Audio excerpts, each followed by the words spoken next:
Dahil po naman sa banta umano sa kanilang seguridad, humiling sa COMELEC ang ilang alkalde ng gun ban exemption. Balitang hatid ni Ian Cruz.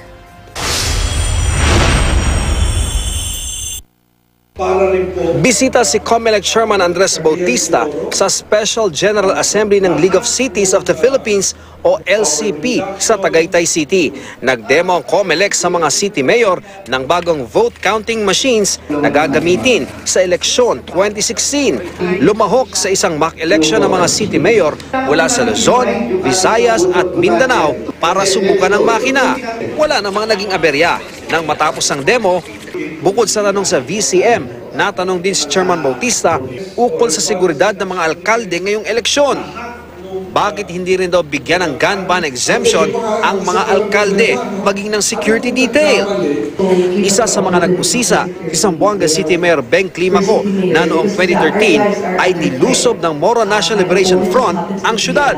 We presented this today kasi si Mayor Gingona, myself, and the other mayors, particularly those coming from Mindanao, have threats in our life. On my part, it's the MNLF that has caused the city of Zamboanga. Ang ibang mayor naman, may mga napatay raw na kaanak noong mga nakaraang eleksyon at maging sila raw kumakain ng death threats araw-araw. Mga politiko, yung mga kandidato, kawawa naman pagka meron naririnig kayong na-ambush before elections. Bakit? Kasi natatakot magdala ng mga baril nila na lisensyado nga pero takot silang dalhin. Pero bakit? Kasi may gun ban.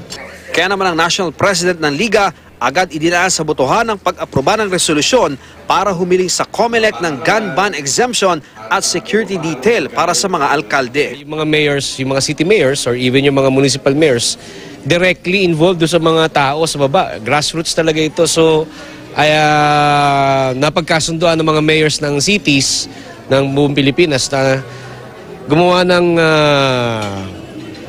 ng resolusyon sa COMELEC at sa PNP.